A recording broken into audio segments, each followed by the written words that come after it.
And we're live. Welcome, everybody, to the first.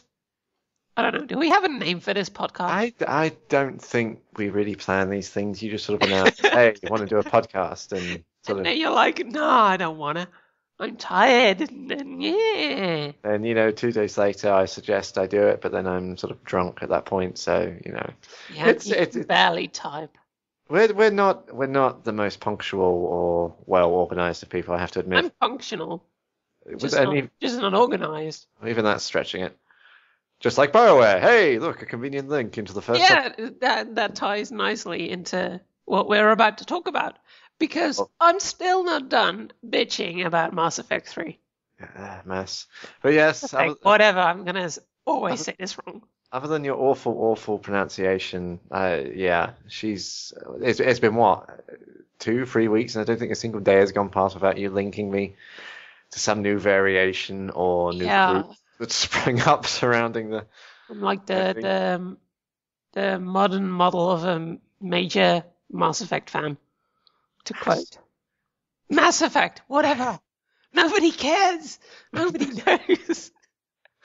Well, far more people care about your pronunciation than they do the ending. Okay. So for those of you who haven't been following this, and or been on the internet for the past what 3 rock have months. you been living under? Okay, BioWare releases Mass Effect 3. The ending sucks. The retake Mass Effect 3 movement has started, and they're holding the line. And eventually, EA says, okay, we're going to give you more information on what we're doing with your concerns in April. April is PAX, the day before PAX, where there's going to be a BioWare panel. They released the information about the extended cut DLC, which will, and I quote, I'm doing finger quotes, but you can't see it. It will allegedly be free for. It'll be free, but they're going to clarify and give more closure, so they're not actually changing jack shit. Well, And then that's not all, by the way. That's not all. Sorry to keep interrupting you, but I need to give this for those who don't. I have a feeling it's going to be mostly you rambling for the next 20 minutes. Anyway. Probably. So she doesn't have a blog. I don't have a blog. Nobody reads my blog, man. Okay. Immediately with that, they say, we're not going to talk about the ending at the PAX panel, and this is one day before. They also won, and I'm finger quoting again, the worst company in America contest. Have you followed that? I only followed the aftermath with EA rather snidely and correctly, actually. I have to admit I'm with them on this one, pointing out that all the tobacco companies and all the oil companies and all the bank companies sort of somehow got away with it. But you have a couple of. Company in America is probably a misnomer. It's probably just the most hated company in America. Sweaty fat nerd's choice of target for this month. I don't know. You have to admit, EA does some pretty gross things. Yeah, I know. They take over studios and then gut them of all creativity. Yeah, I'm not. Until they're lifeless husks, kind of like the Reapers. Oh, that's just an awful connecting thread. But no, I'm not going to be one of those people that sort of sits there and defends EA against all and sundry. I mean, I sort of went off them around the same time that EA Sports is in the game played from my Sega for about the 6th time in a bloody row. For some reason, that voice just scared me. But to get away from that tangent slightly, I just think in this instance, I can see what the complaints are about the ending. I can see where the complaints are about the company and everything. But equating them to the organizations that sort of pretty much threaten to financially ruin the global economy is it's a bit out there, but there's a slight lack of perspective here. I'm not going to use the word entitlement because for one, I absolutely despise that term, and I think when you make promises to your players and then contradict yourself, it's less entitlement and more about consistency than anything else. Yeah, but they won the award. The PAX panel was a complete sham. Basically, they didn't actually talk about the game. They talked about Mass Effect. Mass Effect 2 more than 3. They just quoted some stuff to be proud of. Like, there's over 300 hours of dialogue on the Normandy. And I'm like, oh, yeah, could have fooled me. And then there's the Q&A session, which, because everyone wants to talk about the ending and they've said we're not going to talk about the ending, is all of 10 minutes long. And after that, EA, and this is what really burns me. I don't know if it's intended that way, but I suspect it is, because EA is getting a lot of bad press, so they're doing a counter push PR-wise. And suddenly all the anti-same-sex relationships hate mail they've been getting, suddenly that's an issue for them. They've been getting this for years, folks. I have to admit, I'm one of the people that signed the petition that was standing up in support of EA's and Well, there's BioWare's nothing writers. wrong with that. Yeah, that's and some of my best friends have signed that petition. We'll still love you. It's okay. Do you see what I did there? Yes, well, I recently had an argument with quite a vile person actually that was trying to crap all over that campaign because EA apparently been shoving homosexuality down everyone's throats. They're morally bankrupt and blah blah blah blah blah. Yeah.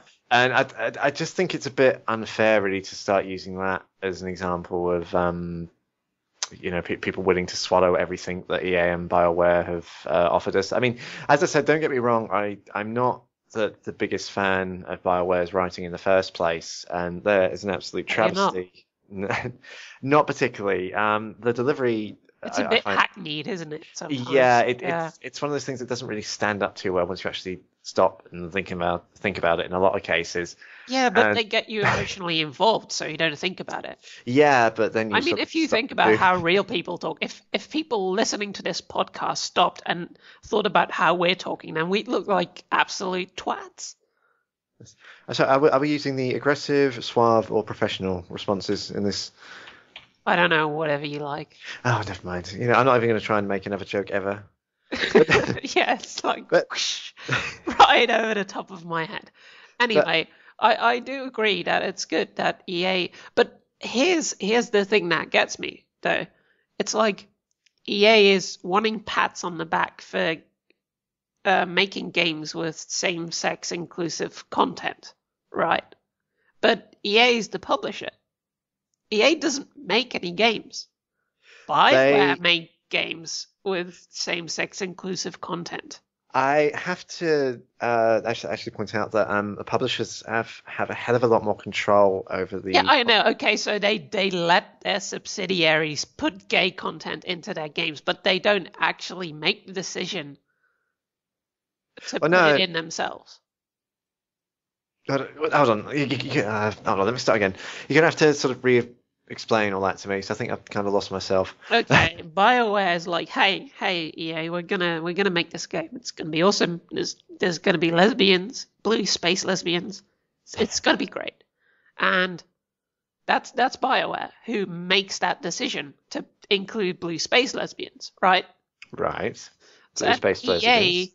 The only thing EA does is not veto that and not be like, oh my god, BioWare, hit them across the head and be like, what the hell, blue space lesbians? No.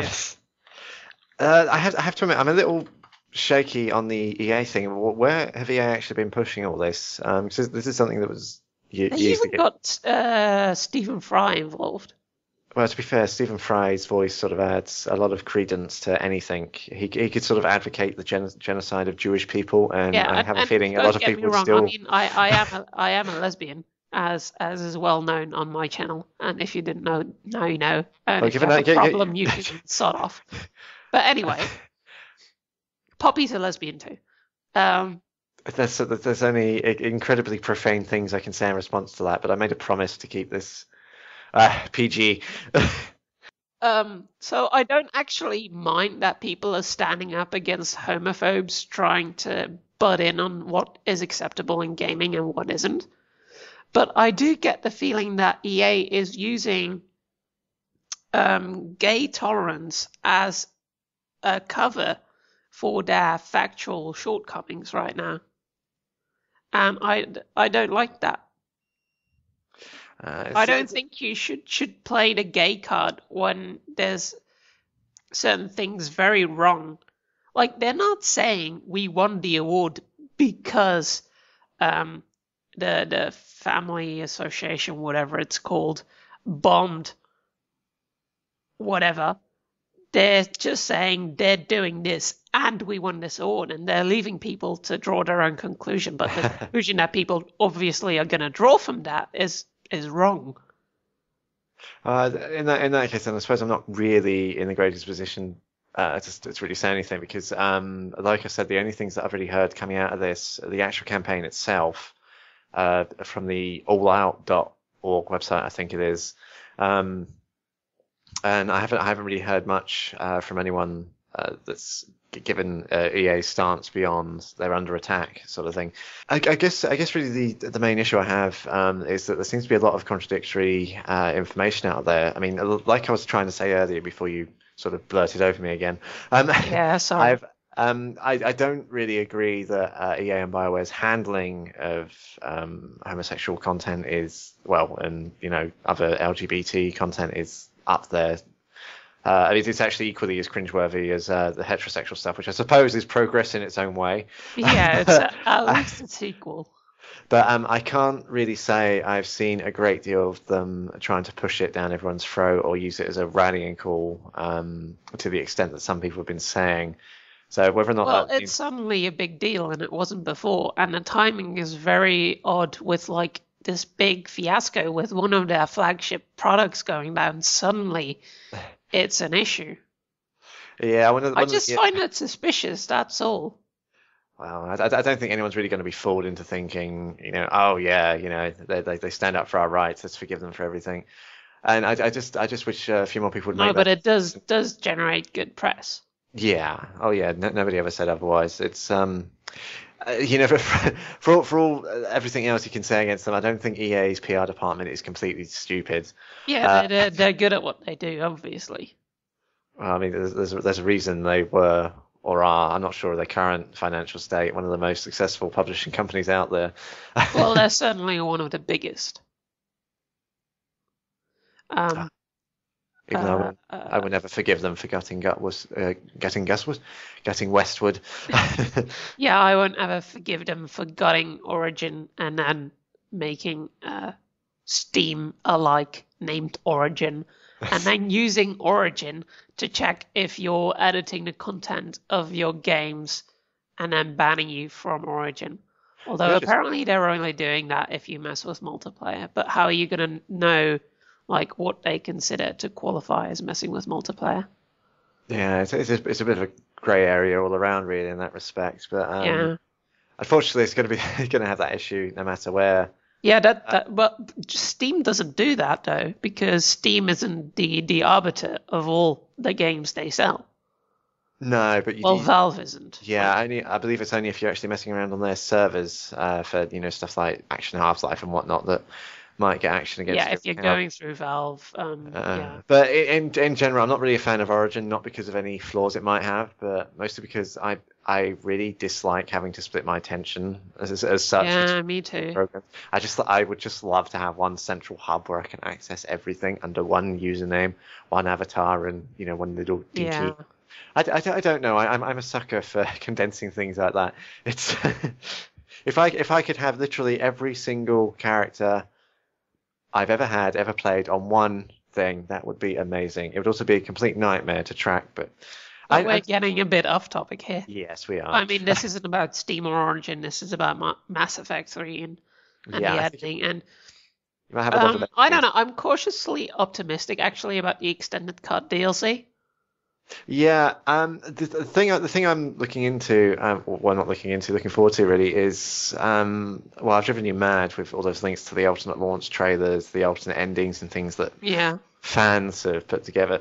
And it's sort of depressing in a way that amateurs that aren't getting paid for it and all they've got is, a bit of free time.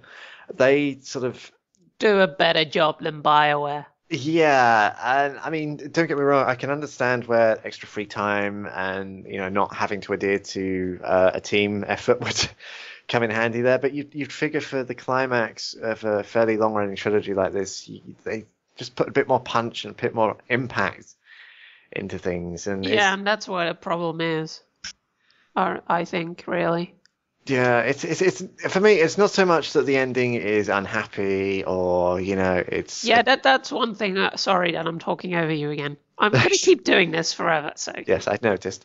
that's one thing I do want to comment on real quick. This is not gonna be quick. Every time I say I want to comment on this real quick, and then I go into this long spiel, and you know. Anyway, what was I saying? Oh yeah, no, I can't remember. Oh dear, something about endings, and you should really keep track of your own. Thoughts. Yes, you should. Yeah, It's awful. You've been at the Dutch. I can't remember. Okay, you keep going.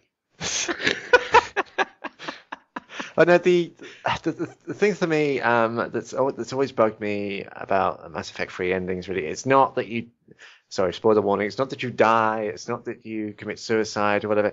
It's that it sort of just ultimately takes everything you've worked for, everything you've fought for, everything you've done in the game, and just condensed it into something that's ultimately quite a binary climax. Everything Well, either honestly, dies everything or. you've done actually does not play a factor in the ending.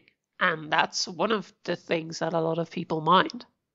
Yeah, one of the answers they gave at PAX about development in the game sort of annoyed me, even though I can understand it. They say, "Oh, we didn't have the resources, we didn't, we didn't have the people or the planning." And don't get me wrong, I've looked into Obsidian's rather fractured development of games where they've been messed around with schedules and things. But I just think when you're putting together the climax of a game that runs over 3 episodes, as it were, I don't really think, oh, we didn't plan that far ahead. Yeah, that's a terrible excuse. The It's problem I have with the argument that we're all sad that it's a sad ending, oh, or I hate even that. worse, there's a worse one actually. There's a lot of media which are writing that maybe part of why we're so upset is because it's the end of Shepard's story, and this I don't like this because I don't like a lot of things. Have you noticed? I know. Anyway, I don't like it because um, saying that we're sad because it ended actually implies that we had any kind of emotion at all. Now, stay with me here.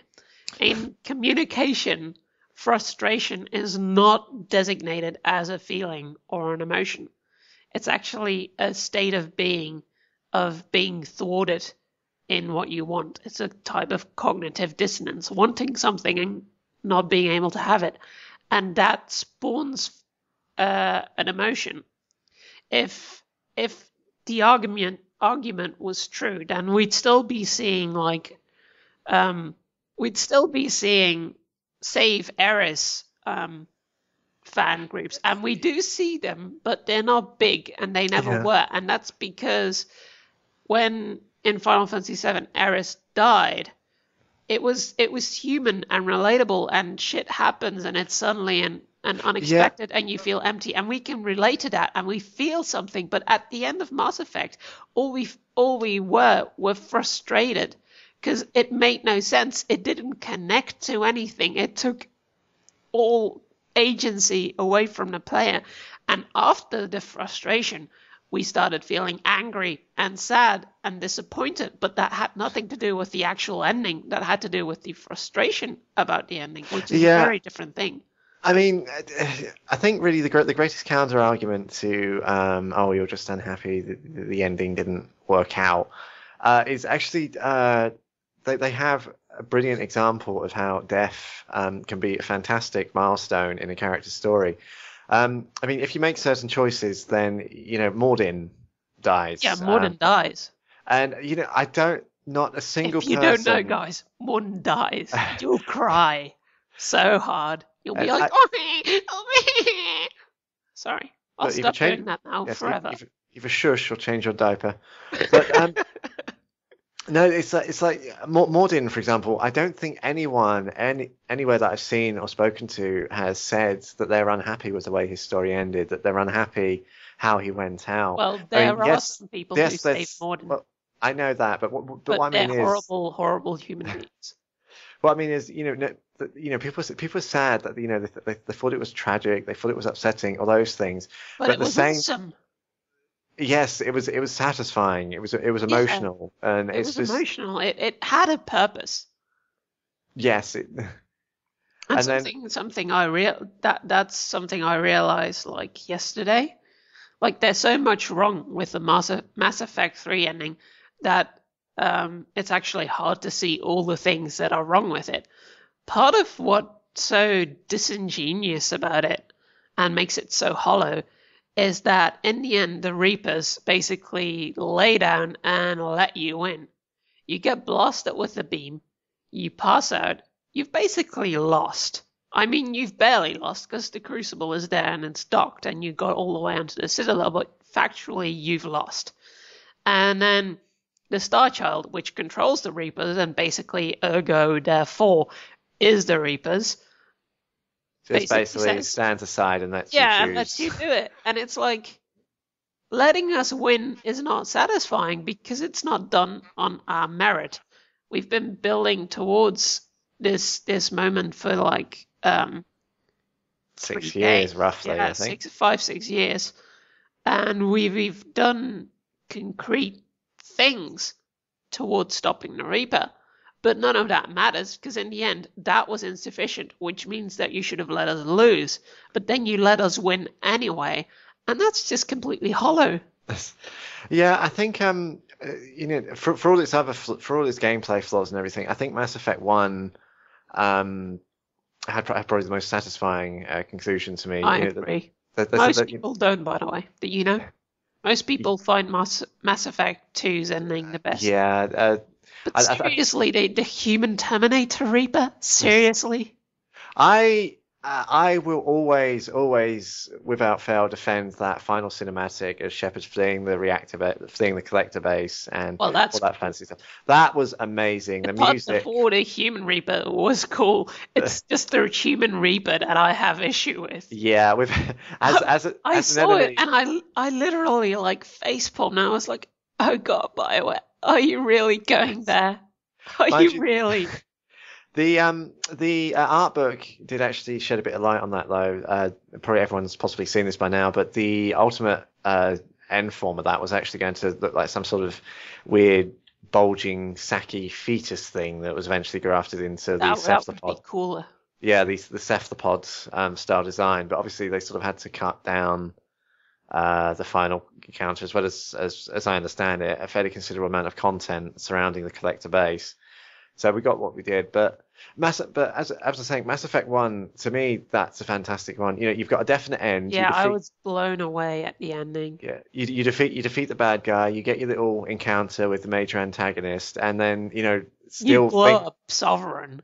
yeah, and things are still left thinking, oh, there's still a fight ahead, or oh, we've sacrificed a great deal, and yet there's no sense that it was pointless. There's no sense that it was just handed to you on a plate. I mean, you're sort of fighting for most of that, admittedly with really bad controls at some points. Well, But what I don't understand is like the effective military strength bar.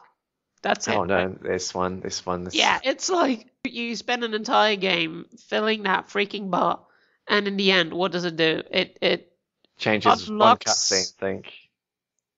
Well, if you have very little, then when you choose the destruction ending, which is the only thing you can pick if you have very little, it basically blows up Earth. Well, burns it up. I don't know why I find that cutscene so funny, but I just do.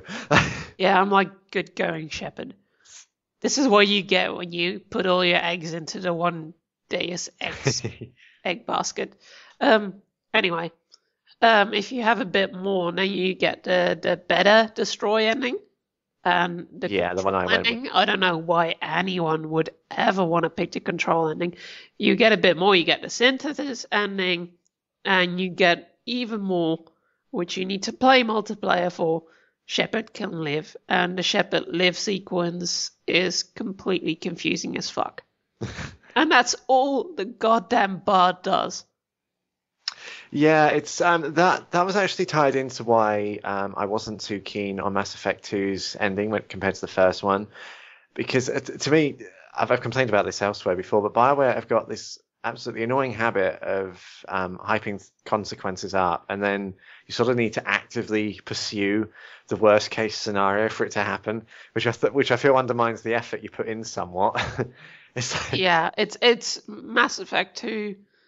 I actually did a perfect run because it's if you give people the option of doing a perfect run, they're gonna do a perfect run. yes. They should have kept it like on Vermeer and be like, okay, choose who's gonna live, who's gonna Yes. die. This is another thing I felt they did wrong with Mass Effect 3. You know, at the time these choices were amazing. They're very emotionally powerful, but ultimately they don't really give you anything. BioWare seem to have figured and say, yes, our players like making hard choices, but then they sort of fumble it halfway through. I mean, let's take the Krogan cure one, for example. You know, you have to choose between going through with the cure and giving the Krogan people a second chance.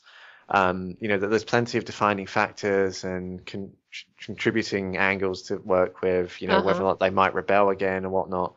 Or you can betray them, sabotage the cure, keep the status quo, and but get be Solarian support. Yes, and be assured, you know, you're basically going for the arguably more noble but less stable ideal over something that's guaranteed to have a result, but you know, requires you to basically throw away friendship and possibly even commit a second genocide like on I people. said, only horrible people keep modded alive. And then, which sounds contradictory, but it's not. yeah, and then it just ultimately it's a different number on the scoreboard. There's no, I mean, yes, you get a really upsetting cutscene with Rex if you betray him. Yeah, which is what makes people horrible people.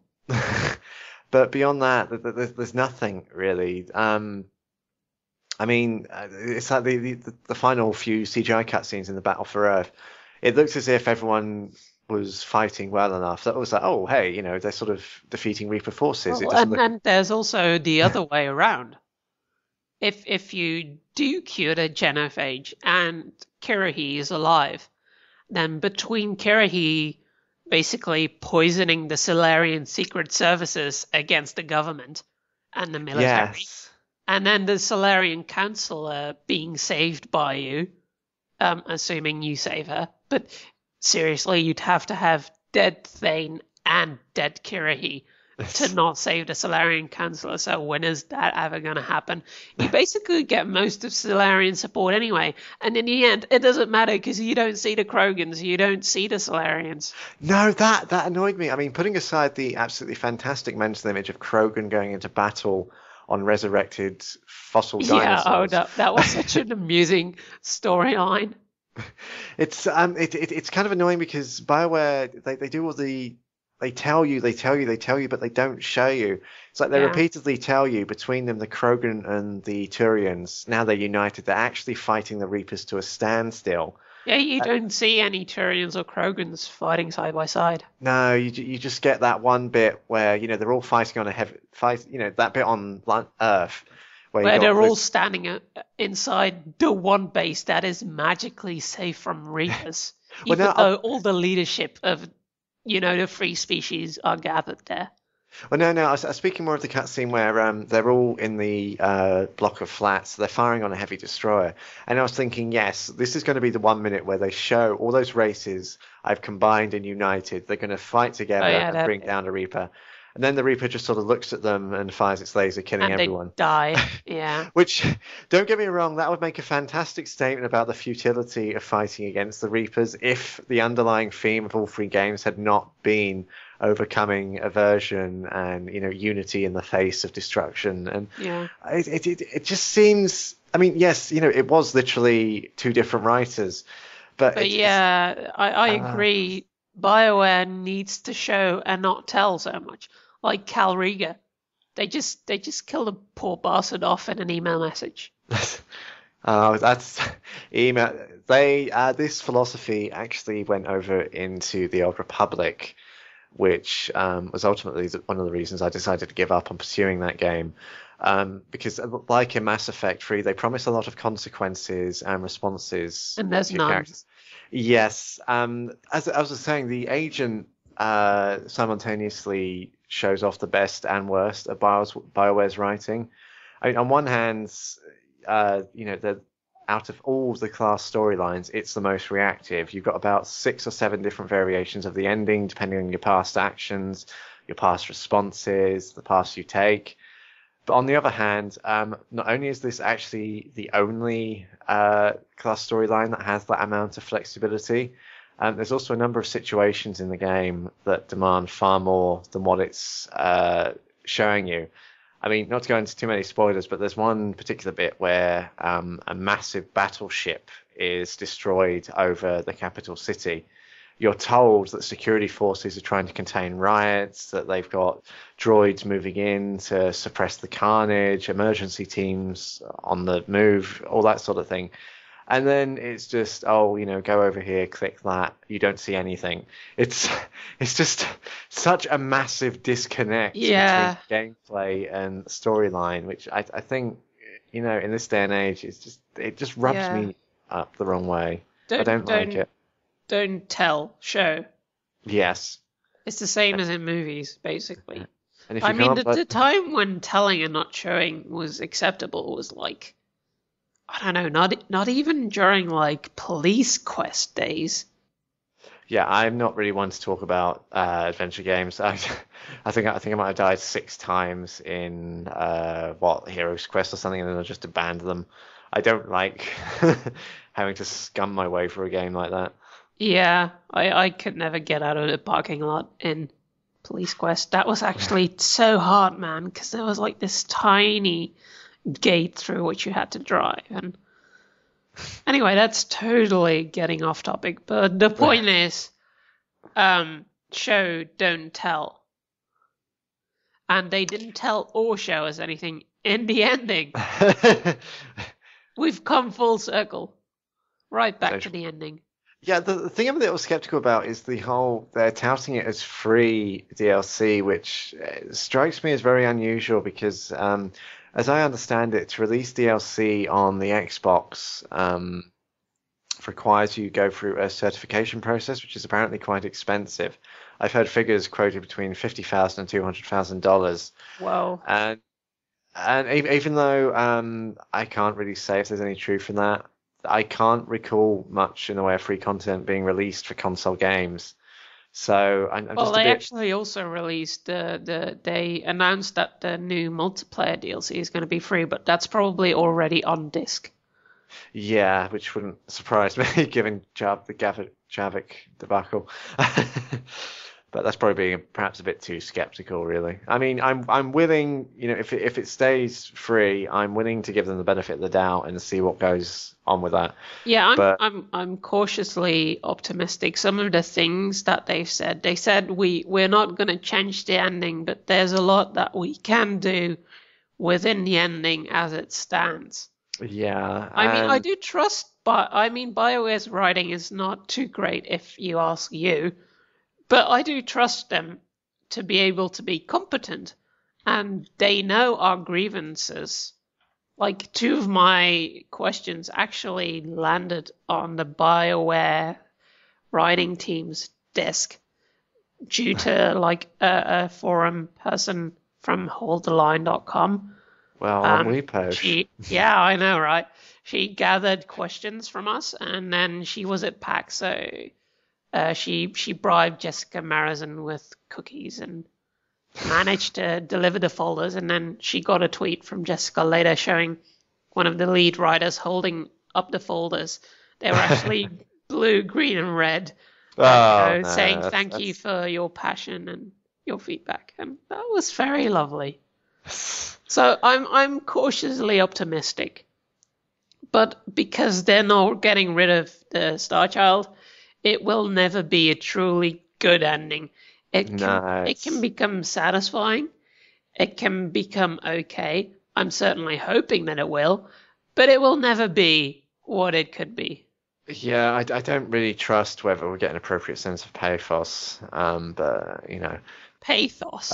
Pathos. Well, aren't we fancy? Oh yes, we are British. Would you like some wine with that pathos? Yes. Would you like some cheese with your constant bloody wine? Yeah, see, I can do unrelated non sequiturs. Your face. Your mum. Such high level insults. It's unlike your mum. We do well in Monkey Island. You fight like a cow. Face as a cow. How appropriate. She looks like one. That should have totally been one of the insult sword fighting responses. I would pay actual, literal, real world money to hear Sovereign say Yo Mama jokes. That would just sort of make my week. That would be pretty amusing. Okay, so I think we've said all there is to say about Mass Effect for now. I will have you pronouncing things correctly in due time. Yeah, I keep stuttering whenever I have to say Mass Effect now, because, you know. But yeah, we're about done with that. Then we can move on to our next subject. Really? We're rambling again for another subject? Yeah. Which one? I wasn't best informed of this. You just told me, hey, you just said, hey, you want to do a podcast? And then it's like, oh, sure, why not? Why not? We could just randomly ramble for another hour. We could just randomly ramble. No, but let's talk about the Elder Scrolls. Oh dear, here we go again. This is going to end up with you and me arguing about whether or not Skyrim technically counts as an RPG, isn't it? Maybe. Possibly, yes. Okay, your favorite Elder Scrolls game is? I would have to say Morrowind, but that's simply because... Yes! Ow, Jesus. Sorry. Not necessarily because I dislike Skyrim, but mostly because as a child between Phantasy Star Online and Morrowind, I sort of... Lost an entire childhood. Yes, and between cliff races and rag rapids. Oh god, cliff races. I have the sound that cliff races are making in my head now. Thankfully, I've blocked that out. It's kind of like... I have, however, memorized the entire Phantasy Star Online soundtrack. Well, we're not talking about Phantasy Star. Actually, while we're on the subject, we are going to talk about Phantasy Star. Have you heard that they're going to not reboot, but revitalize the franchise? They're going to go back to Phantasy Star Online. Yes, it's called Phantasy Star Online 2, you colossal tool. Yeah, and I'd never played Phantasy Star. I played Phantasy Star Universe, and it wasn't that good. It was okay. It was okay. The Phantasy Star Online was basically it was ahead of its time, really. I thought. It was a console game that was played multiplayer online. Yes. Back during the day when most people didn't even have a modem. And it was just amazing, really, because you actually felt like you were cooperating, felt like you were fighting alongside each other. And yes, you were bickering over loot, and you were bickering over points and levels and stuff like that. And it's just amazing how fast forward to today's MMOs, and you see those exact same arguments taking place, just in a slightly different context. Yeah. But then I kind of disengaged myself from most of that because I was a mag nurse. I was basically the one feeding items and rearing everyone's little pets, simply because I had the sheer amount of spare time available for it. Okay. It's quite tragic, really, how... I only played, the first level of Blue Burst, and that's, right before Phantasy Star Universe came out. And, I mean, to be honest, Blue Burst did not hold up well over the years, obviously. I mean, it was, more than a decade old or something by then. Yeah, I never really got into the franchise until Phantasy Star Online, and I just remember the first time I could make a cute little mage person that would then run around with a bazooka, despite being completely pointless and damaging to my overall combat performance. It was fun. It was so amazing. I spent hours. Did you ever play Phantasy Star Universe? No, I tried getting into it, but I could never really sort of get the game to work for me properly. I just sort of faffed around on something I assumed was a spaceship and lost interest. I think this may have been around the same time that I started getting into World of Warcraft and things, but it's been too long for me to really. I'm actually looking up the race that I played because I can't remember. It was like an elf race. Do you know the name? Newman's. Oh, Newmans. Jesus. No, not Jesus. Newmans. Why can I remember that? Yes, Newman. Newman with the race. Even in Phantasy Star Universe. Fancy Star Online, I think they were. Newman's. Yeah, but Jesus. I'm talking about Universe. Yeah, it was the same setting, wasn't it? No, it wasn't. A completely okay different then. setting.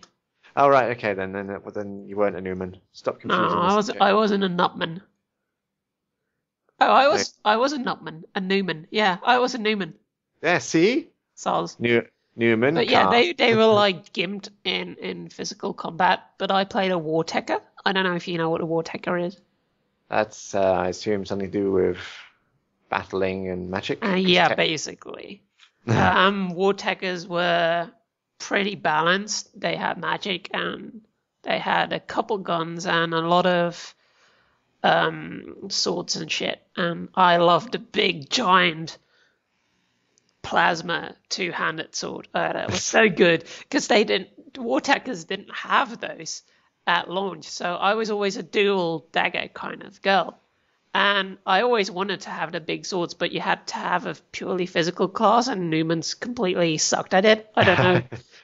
I don't know if they actually even had that class. But anyway, the common knowledge was that Newmans should just stay the hell out of physical combat, and I was like, no, I'm not. Yeah, get back in the kitchen. Yeah. Yep. I was like, no, I'm gonna go over here and hit this cyber dragon with my giant plasma sword, okay?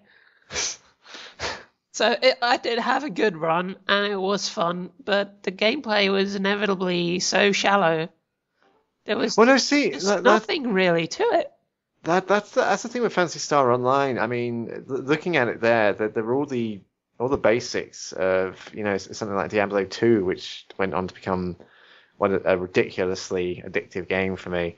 You just went through the same motions, the same enemies, the same environments, just same doing levels. Nothing, just punching the same mobs and mobs over and over again. And yet it was so amazingly Moorish. Yeah, Phantasy Star Universe was very grindy. That was its biggest flaw. Like, you had to do 100 runs to, get a job level or whatever it was. And the next biggest problem was just the lack of community, because they split between, I forget, PlayStation 2 or something, and Xbox, and PC was their own thing, and we had a population problem. And there was like room hacking, because you had a personal room and you could set up a shop and people would hack items. And like, this is one of the problem I have with Asian games. It's like Asian online game development studios have no goddamn clue about programming a secure game. They just slap in Game Guard and they're like, yeah, we're done. Doesn't work. No, Lost Planet 2 had a similar attitude. It was such a fun game, don't get me wrong, but when its achievements are based on being the first person in the world to get a certain time, or running a certain level, something ridiculous like 500 times, or you sort of can tell what kind of audience they're shooting for. Yeah, that's also an Asian game thing, I think. Yeah, but it's the security thing really bothers me, because I'm like a self-taught game developer, well, aspiring indie game developer, and even I know about online security.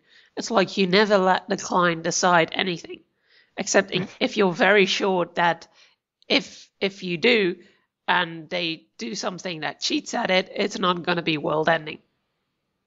Like this is a bit of self-publishing, but for my game, I've decided I want it to be playable online, and I want to have a sort of action RPG feel, much actually like Phantasy Star Online or Universe. But you can't have real-time blocking if you're lagged, unless you give the client power over deciding if you blocked or not. So what an Asian studio would do, and yes, this is stereotyping, but I've seen it so many times, they just let the client decide, okay, I blocked or not, and then instead of mitigating this somehow, they'd slap on Game Guard and just hope that nobody hacked together and always block bot. And it just doesn't work. And what I'm going to do is when you have a passive defense, like a proc chance, and when you get hit, your defenses might proc. When your defenses proc, the server informs you, and you have a local window of time during which you can block that attack, like a sort of quick time event. And that's cheatable, but because of the proc that comes before it, it's only a marginal improvement if you always get that defense instead of, only 60% of the time. And that's smart, secure game development, but they don't do that in Asia. They just let the client decide everything and then slap Game Guard on, and it's just sloppy. I'm feeling a little used and dirty after having listened to all that. Yeah, it was a bit self-aggrandizing, wasn't it? We have become a corporate shill, a platform to my non-existent game. Wow. Yes. So we suck at being corporate shills, is what you're saying. Yeah, you're not calling yourself an idea girl, at least there's not that. Oh yeah, I don't do any of the coding. I'm just an idea kind of person, Yeah. Otherwise known as Crimson Haze syndrome. I don't know what that means. Oh, Crimson Haze. It was this big community MMO thing that I'm not sure how successful it's been. But the guy tried to look for publicity on something awful, and basically every post he made amounted to, I have a vision and I have ideas. But I'm not going to do any of it. Yeah, it's also like that's actually. You'd be surprised how many times people have tried to recruit me. They'll be like, "Oh wow, you can do art and you can do coding. I have this awesome idea. Will you develop it for me?" I'm like, I have my own awesome ideas, thank you. It's like, have you heard of the ARC project at all? Is that the crowdsourced? Yes. Yes. No. The ARC project is something that's become rapidly infamous, both due to the hypocrisy of its head, and also just because of how mad it seems.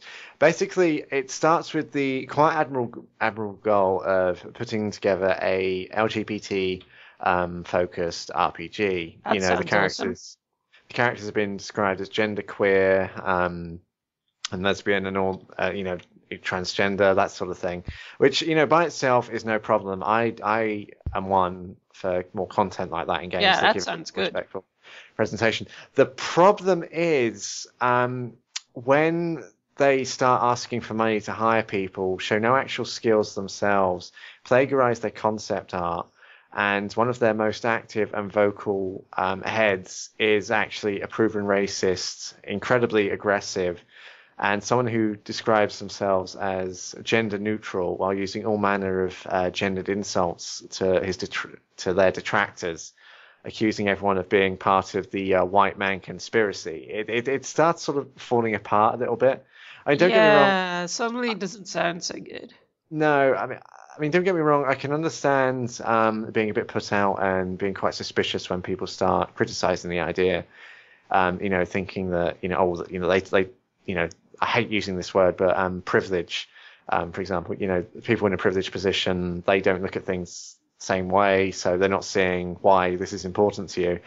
But when you have people of multiple ethnicities and nationalities and people covering political now. Oh well, tough. and stepping back and thinking, whoa, hey, maybe you're being a little bit too aggressive here. The alarm bells just go off, and I don't like it. Yeah, that doesn't sound like a good mix. But anyway, Phantasy Star Universe, the rooms, they got hacked, and it was just bad. And I think it's shut down now.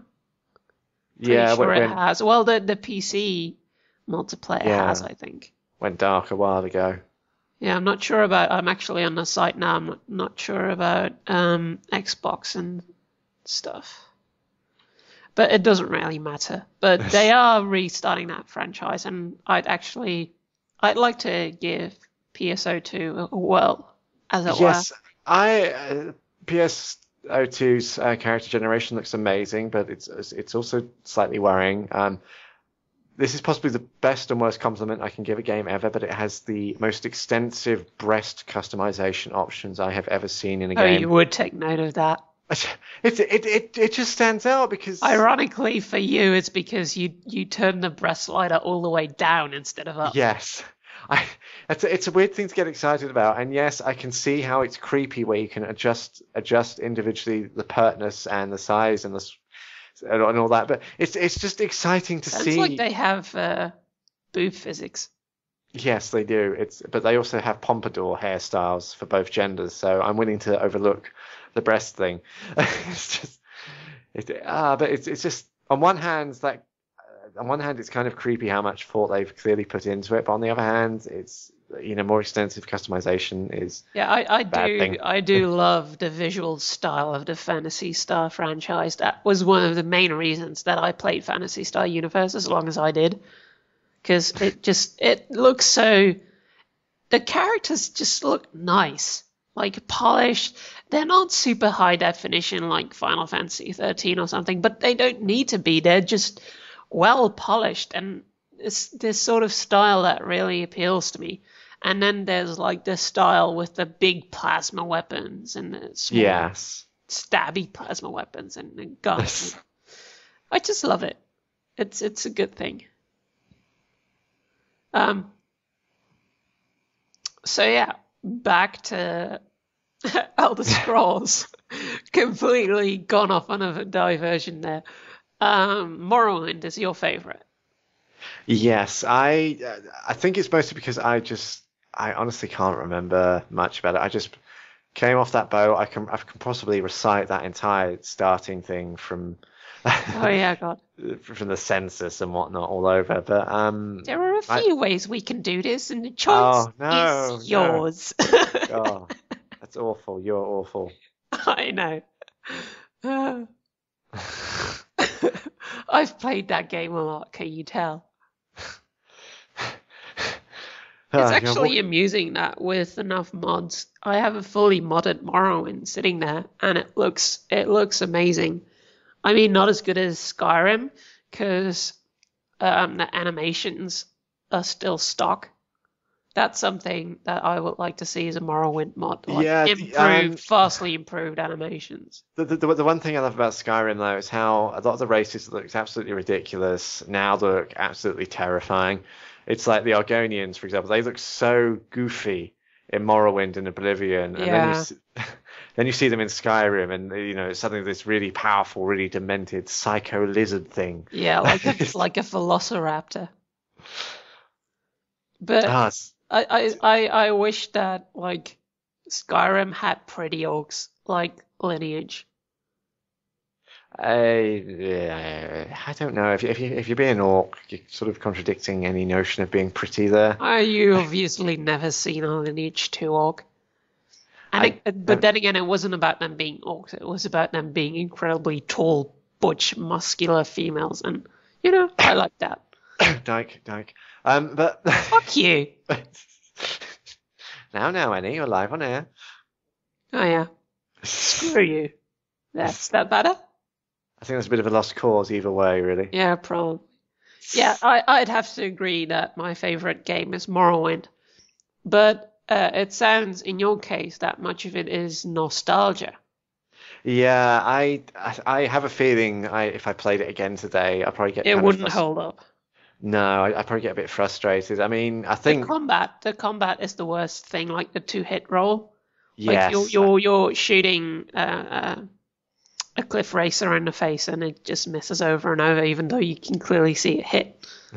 But there's mods for that. I mean, that's the thing. Morrowind would not hold up as well today as it did back then without the mods, but I don't think it's fair to put Morrowind unmodded against Skyrim unmodded, because all the Bethesda games basically get their longevity from mods. I mean, Even Skyrim.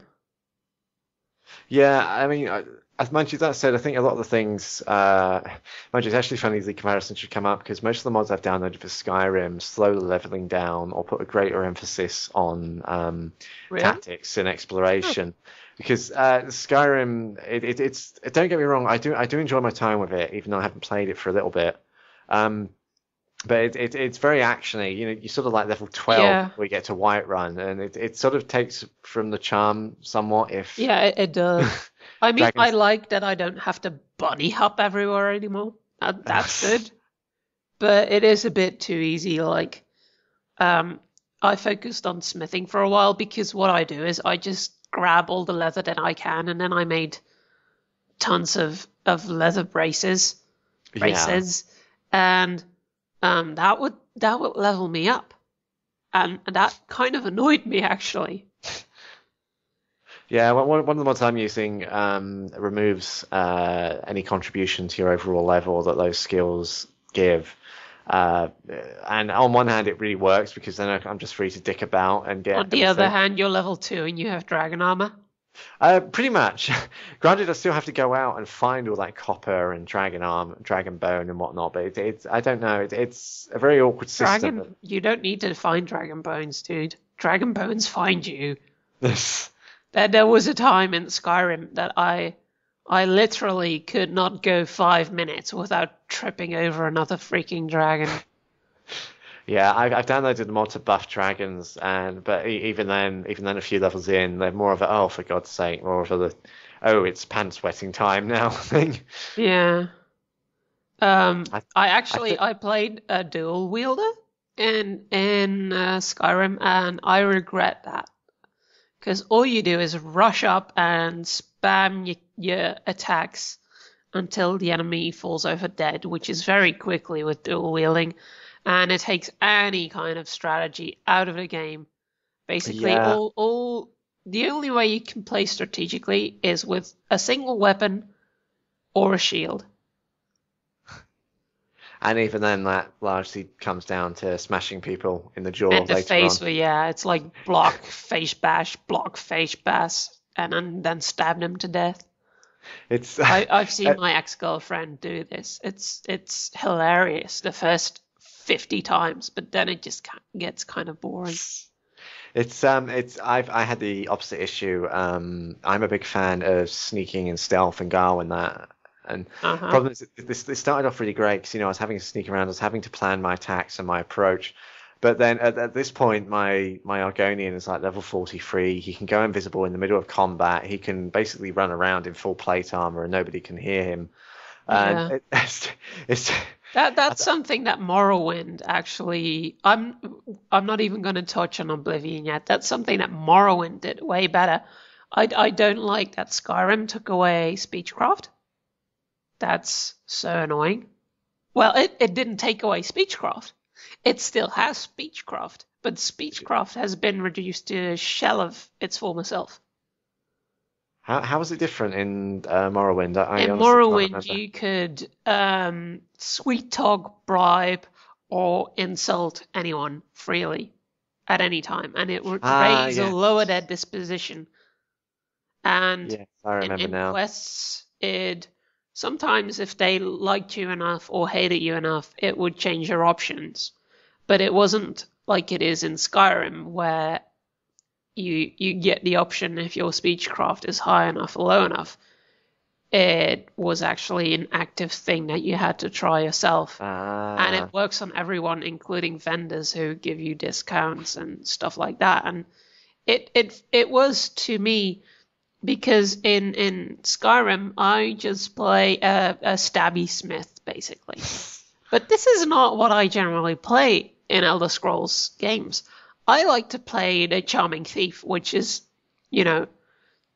hard to imagine when you see me playing Alpha Protocol. But still. And Speechcraft, actually, I charmed my way into most of the Great House vaults in Morrowind, and that was one of the first things that I would do as a thief. I'd be like, hey, how you doing? I'm just going to go in there and take all your stuff, okay? Okay. And that was great, but you can't do that in Skyrim. No, you can, however, stand in plain sight and go through family vaults without nobody batting an eyelid. So Yeah, well, that's not much of an improvement. still ultimately achieving the same thing, aren't you? No, I did. Just Morrowind seemed more like a Organic. live, organic, big playground where you can do whatever the hell you want. You can do it in Skyrim, but it's more limited in what you can do. I personally get the feeling. Yeah, this just to slightly diverge, but similar complaints have been leveled at Fallout 3 and New Vegas. Fallout 3 is, there is more stuff to, the game world is much larger and Uh-huh. much bigger to explore in. But New Vegas actually makes it feel like a world. There are trade routes. You can see where all these supplies are coming from. You can see what people are doing and how it's surviving. Yeah, that's basically how I feel about Morrowind. It's basically sandbox versus toy box, I think. Yeah, I think Morrowind is more of a sandbox and Skyrim is more of a playground. Yes. You can I go mean, anywhere in the playground, but you still have to work with the rides that are there. Whereas in Morrowind, you can just be like, fuck it, I'm gonna raid this tomb, and then, oh, there's like 5 chests in this room, this is gonna be my home. There's no NPC that tells you, oh yeah, you can buy this crypt to live in, you freaking vampire. I like playing vampires in Morrowind too. And you just claim it. And that open world feeling where you can, like, I'm gonna have to touch on Oblivion now. Oblivion is like the worst of Morrowind combined with the worst of Skyrim. I never really got into Oblivion. I think I made my way through the starter dungeon. Then I spent about 10 minutes trying to backstab a fairy thing I found outside.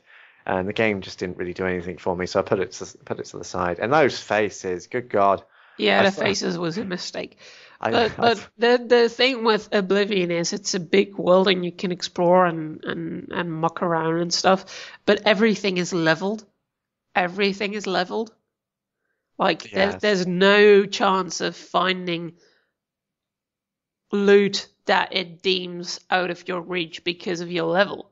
You can't find it on vendors. You can barely find it anywhere in the world. It's hard to steal stuff like it is in Morrowind or Skyrim. You can't craft stuff like in Skyrim because in Skyrim, like I was still relatively low level, but I was a smith, so I had relatively good gear, which I like. But in Yeah. Oblivion, it's all loot based, and all the loot you get is always worse than like it's like one step every 5 levels, and once you hit that 5 level step, you get the best new gear within the first 20 minutes. But then the Ah. rest of the 5 levels takes like another 10 hours. So all the loot you get is completely useless. At least in Oh, Skyrim, like I like Skyrim. You can get loot that's beyond you. Occasionally, you can craft it primarily, and you get a lot of loot that's crap, even when you're high level. But when you level up, you do start finding more randomized loot that is better, yes. and that's a decent compromise. Though I still prefer Morrowind's way of doing it, where you can just go into the wrong cave at level 1, and if you somehow survive, then you get this super awesome sword or something. Yeah, I believe I can't remember. I think I accidentally wandered into one of those shrines where a Daedric A god. Daedric shrine, oh god. Yeah, and he gave me I think it just effectively amounted to a fetch quest. I had to drive one of the noble houses insane or something, and I must have avoided a guard in there because just sort of breezed in, breezed out, and next thing you know, I had this massive colossal staff that's basically Yeah. annihilating everything in my path, and it's just well, all right then, I'll go and That's become. the kind of thing that's the problem. Like I know why they stopped doing that because Morrowind could be incredibly harsh. You get off the boat in Seyda and there's a smuggler's den right outside of town Yes, I in remember that it. cave. If you go in there, you're just gonna get killed so bad.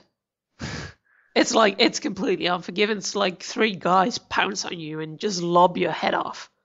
It's completely impossible unless you know exactly what you are doing in character creation, and then you can kind of scrape by and loot all their stuff.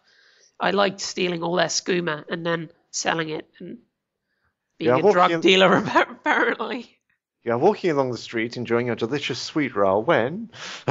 Oh God, sweet rolls. um, but yeah, that's the kind of. But the problem with taking out the potential for those lows, I think, is that you also take out the potential for the highs. Yes. And you get this kind of muted in the middle experience, which isn't bad, but it's never quite fantastic either. No, I think that's why Stalker, specifically Shadow of Chernobyl, rather than Call of Pripyat, appealed to me. Because whereas Call of Pripyat was more focused and more structured, Shadow of Chernobyl basically dumped you in the middle of nowhere with no objective, except one, go kill this guy. And suddenly you're thinking, now what do I do?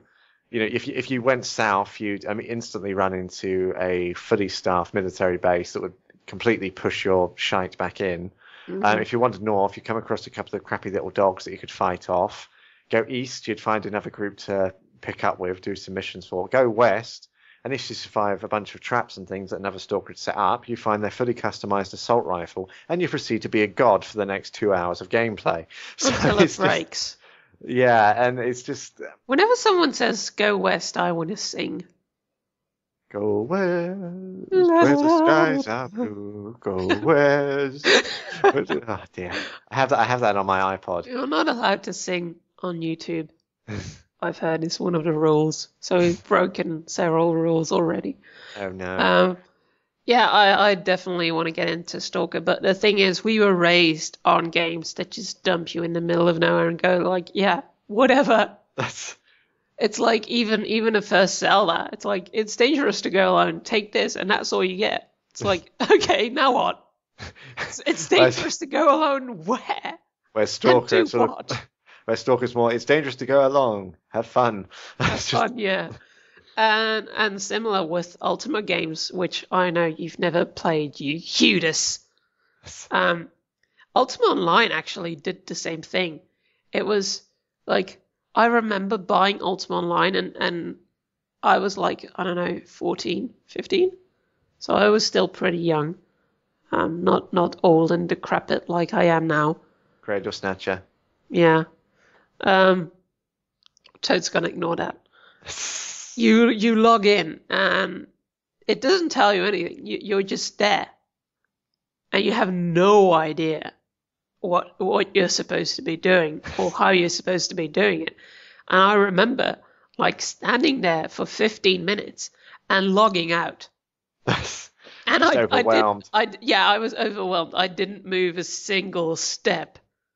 I was like, I don't understand what I'm supposed to. So then I just went looking online, like, what are you supposed to do? Blah, blah, blah. I found a couple guides for new players. And, I had a great big adventure. Eventually, I knew everything there was to know about Ultima Online, and the mystery was just gone. Like, I knew exactly how the attribute system would level up your attributes. It wasn't when I was in a newbie island and I needed dexterity, and I was just trying lots of different ways to raise my dexterity, like shooting at arrows at targets for practice. Yeah. Except that only works to a degree because I only had 10 arrows. So then I went fighting monk bats with a dagger, and that worked, but then it stopped. And, it was just an adventure. And games nowadays, they don't have that anymore. And I understand why, but I miss it. Yeah. R.I.P. Yeah. And that's why I still love Morrowind Man over Skyrim. Skyrim started feeling very shallow once I got up there in like the level 30s. Yes. It was like, the story didn't really grab me. It never does in any Elder Scrolls game. I think I triggered dragon attacks, and that was it. As far as Skyrim's primary story is concerned. I went to the Greybeards and I was like, oh, you guys are boring. I can voos, and that's about it, really. Yeah. Sort of invalidating half the content. Yeah.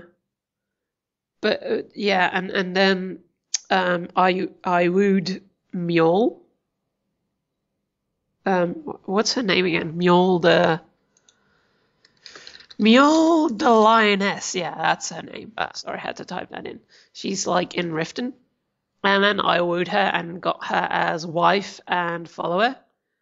And you slut. yeah, she was really awesome. But when she's your follower, she never shuts up, and she spouts the same 5 lines over and over, including when you're already talking to someone else or something dramatic is going on. She'll randomly start talking about this time she encountered a bandit, and when she drew Grimsever, he sold himself. And I'm like, yeah, Mule, you've told that story like 500 times. Was it really necessary to tell it when we're like finding this ancient secret of the world? Do you really think this was appropriate? Just shut up, go home and make me a sandwich.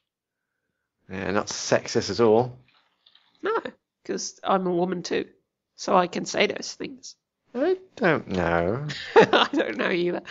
I didn't actually say that, but yeah, I wish she'd shut up. And then I kind of stopped because there was nothing that I really wanted to do. I was like, okay, I've killed dragons, I've gotten a few power words, I've gotten a couple of houses, I've gotten a wife and a cool follower. Don't care about the story, don't care about most of the quests, in fact. Like, that's another thing Skyrim had that was lacking, and Morrowind did have. Sympathetic organizations and characters. Skyrim really plays up the grey area thing, doesn't it? Yes, you're. I've heard a lot of complaints about the Brotherhood just basically being murdering assholes. Yeah, whereas before they were really cool. Yeah, as I understand it, they were quite intricate and multifaceted in Oblivion. But putting aside how shallow the quest mechanics are themselves, I actually love the fact that this respected, skilled, feared organization has just basically become a dumping ground for thugs and sociopathic. Which is what would actually happen normally. It's just Skyrim to me. If it was more self-aware, it'd be basically one of those settings that acknowledges how horrible and awful the player character is as a person. Yeah. But you mentioned the oh god, I forgot what it was. The Murderers Guild. The Brotherhood. Yeah, the Brotherhood, which was completely immoral. It was completely scary as shit. I mean, you go to bed, you're level 1, and suddenly there's this guy over your bed who's trying to murder you. Seriously, that's a bit of a scare. But there were other things too, like the Thieves Guild in Skyrim is just it's so incompetent and stupid. And in Morrowind, they were the underdogs, they were the new guys on the scene, but they were sympathetic. They were lovable characters, lovable thieves. And the Kamona Tong, the Thieves Guild of Morrowind, which is basically like the mobsters, were just loathsome. And I liked working for the Thieves Guild because I could fuck with the Kamona Tong. Yeah, I'm sorry, but any complaints about Skyrim's Thief Guild is automatically undone by the inclusion of Delvin and his Cockney, gravelly East London accent. Well, that's the thing. Like, I'm never above stealing in Elder Scrolls games, don't get me wrong. But I do like playing the lovable, charismatic, nice thief. And the way into the Thieves Guild in Skyrim, you have to lock up some nice guy who did not do anything. You have to frame him. And that did not sit well with me, so I never actually got to see the Thieves Guild content. I've only heard it from other people that they were kind of lame. Says the one who can't be bothered to put out on a quest for them. Yeah. I had my reasons. Of course you did. But yeah, it's I'm not saying Skyrim is not a great game. It is, but it's still not quite there compared to Morrowind. And like Morrowind, all of its current issues that don't make it up can be modded. I have like water shaders and bloom and god rays and expanded foliage and ambient occlusion, all that stuff that is modded into Morrowind. Yeah, it's ridiculous. And even the I haven't always hit mod, I actually wanted to improve it a bit because it makes strength completely redundant. But whatever, Yeah, I mean, it's still a good game if you have the right mods. it's aged well, basically. It's aged well due to the modding. I will give it to the modders. Without mods, Morrowind would be completely unplayable. Not completely, but it would be pretty bad. It would suffer. It would suffer. And but still, I mean, when you can put up Morrowind against Skyrim, and I can look at them both and say, well, Skyrim's really fun, but it lacks the depth of Morrowind that puts it over the top.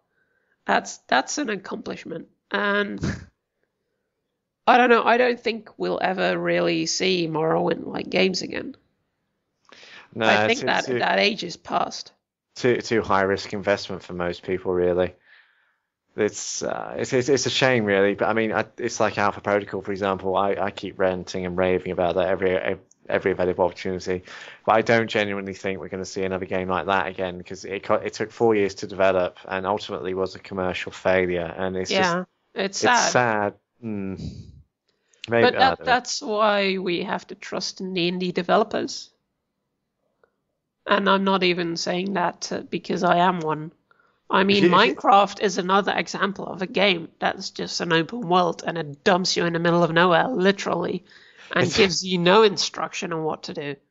That's something that I need to get back into at one point because, as I've said before, I just sort of build a little hut in the middle, well, a little hold in the middle of a cliff. Think, yes, I'm safe now, and Well, then Minecraft is not perfect. Problem that I primarily have with Minecraft is that it caps out on time spent versus rewards gained fairly early on. Like once you have diamond tools, and you have a few machines set up for farming and whatnot. There's nothing you can do to speed up getting resources. If you want to build a giant thing, if you've been playing for a year or a week, it takes the same time because you need to manually mine everything out. And that's one of my chief complaints with Minecraft. I just did. Yeah, you didn't get into it, did you? No, not at all. You're like, what is the point? I made things too easy for myself, and then I was surprised when things didn't change. You just made a little hut and stayed inside forever. Yeah, and I said, well, I'm safe now. Why make anything more elaborate? Well, I'm safe now. Yeah, you actually couldn't do that anymore in the latest release. Unless if you stand still, I don't think your hunger bar decreases. But yeah, eventually you'd starve. So you'd still have to go out there and do some farming.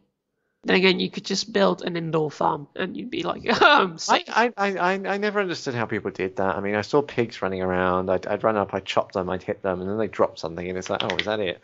You know, I've seen pictures of people with like farms and battery hems and things, and I just don't understand how they set all that up. Well, they build it. They design systems and they build it. I actually have a really cool machine on the server that I was playing a while back. I actually think it's down now. But what I did was you can enchant now. So there's an enchanting table. Enchantment. Enchantment. It's very enchanting. See what I did there? Unfortunately. Yeah. I'm not too clever with my puns. You're not but too the clever, thing full is, stop. Heyo! Your face. Your mum. Your dog. Well, these people have sex with your mum, huh? Yeah, that's. But anyway, you have an enchanting table, and depending on the amount of bookcases around it, it does higher level enchanting. So you don't always want all the bookcases around it that you can have. Yes. And I was thinking, okay, well, first I just wanted to make a secret entrance with like pistons that there's like a tiny button and then you push it and the wall opens up into this long corridor that's completely pitch black. But then the lights come on one by one, flickering and everything. And then there's like this giant silo that goes all the way down to where you can't see anymore. You have to flip a switch and walk across a bridge that comes out and connects the pillar in the middle with the hallway, and you have to go across there. And there's the enchanting table in a little enclosure, and once you go in, it like seals, and you get the bookcases that you need. And it was completely redundant. I didn't have to do anything of that, and I made it completely spawn proof, even though it went pitch black if I left, and in pitch blackness monsters spawn. And I spent like 3 weeks on that thing, and it was completely pointless, but it was so cool.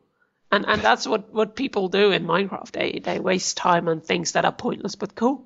Yeah, I think I'll end up doing something similar with Evil Genius. I'll just inspiration with bases. I'll probably just cheat myself in a load of money and then spend about 6 hours making the most demented death trap humanly possible. Yeah, I definitely want to get Evil Genius. It sounds like a fun game. It is. It's demented. I think I've actually heard about it before, but I'm not sure. Yeah, it's a modern new game, so. So we've completely veered, of course, from the Elder Scrolls, but that's okay. I think we've said all there is to say about it. Yeah, I think we veered off topic, full stop, really. Yeah. I think I'm struggling to recall the original purpose of this actual podcast. It's because people like hearing us ramble for some insane reason. They come for you, but they stay for my voice. Well, yeah, they don't stay for my shrill, horrible.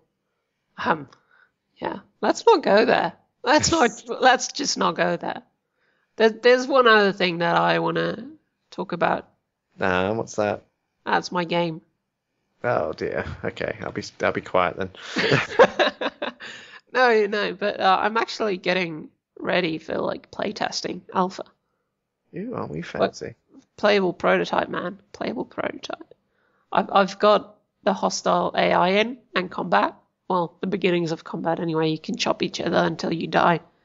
So that's pretty cool, I think. Don't you think that's pretty cool? Yes, I think it's pretty cool. I just haven't seen any of it, so. Yeah, well, you're gonna get to play test it. Hell, we might even do videos of you play testing and being like, "What the hell?" And I'm like, "Oh, that's supposed to be that way." And then you're like, "Yeah, that's a problem." Yes, and then I'll probably master the mechanics within about 2 sessions, and then embarrass you for the rest of the videos. Probably. But you know, I am planning within a couple of weeks to have the playable prototype. I don't know if I'm gonna do a public release, but I'm at least gonna do a couple of videos. So are you excited? Extremely. And you also have stuff that you're planning. Yeah, it's a couple of things that I need to sort of just try and get past the initial planning stages. I'm notoriously laid back when it comes to personal projects. Laid back. That's what you would use. I would use, can't get anything done. Taking 3 months to put together a single Saints Row video isn't a sign of laziness. It's a sign of me wanting it to be perfect. I'm even offering to help you with like setting up your encoding stuff and editing and stuff. But you're just so. I don't know. It's not me failing to contribute. It's you getting plenty of practice. Yeah. I actually don't know how we're going to close this podcast. Well, thanks for listening. Yeah. If we did veer off topic. Yeah, thanks for listening. And if you have anything that you want us to talk about, we are struggling to think of topics like beforehand, so it's a little bit more structured. Yeah, when we're talking, we get plenty of topics, but then it's rambly and with too many diversions. So if either of our listeners are interested in contributing, then just feel free to drop a line. Do you have to do that every time? Yes, I do. I shall do this even I have 150 subscribers. Okay, most of them don't actually watch my videos, I don't think, but I still have them. Yes, and I have a healthy bank account, but that doesn't really do me much good. Yeah. See, this is precisely what happens when me and Annie are left to our own thing without any sort of structural integrity. Yeah, we just start sniping at each other. And his sniping is completely nonsensical, so I just sit here in stunned silence. Yes, she's shocked by the sheer amount of vitriol and violence I can pack into a single answer, where she fumbles to be mean to even the smallest and most delicate of babes. I can be pretty mean. No, you can't. Your face can't. You are the you are the equivalent of a ferocious weeble. Ferocious is on the packaging, it's in the product description, but then you ultimately, end of the day, you just push it and it wobbles around. So it's just it. Ferocious Is that with a V? No, weeble. Weeble. Is W that W E-E-B-L. B-L. Weeble. Images? No, I don't think that's a thing, dude. It is. Weebles were these little toys. They had the fantastic slogan of Weebles wobble, but they don't fall down. Oh, those things. Yeah, Yes, we never those had things. them in the Netherlands. And that's because the Netherlands are backwards and scary and frightening, Yeah. and quite possibly baked off their heads the most time. Thank you, dear. Not a problem. Perpetuating national stereotypes. Yes, I'm not the one whose country is renowned for space cake. Well, you've got a point. I love the resigned failure in your voice. Yeah, I'm good at resigned failure. I've had a lot of practice. Okay, we're just rambling now, so let's say goodbye. Yes. Goodbye, fair viewers. Not viewing, they're listening. You idiot. Oh, you shut your face, you tart. Thanks for listening, and we'll probably have a new podcast once we have shit to talk about. Yes. And then he can decide on something beyond, hey, you want to make a podcast? Sure, let's go. Indeed. Okay. Bye-bye. Bye-bye. See you later all.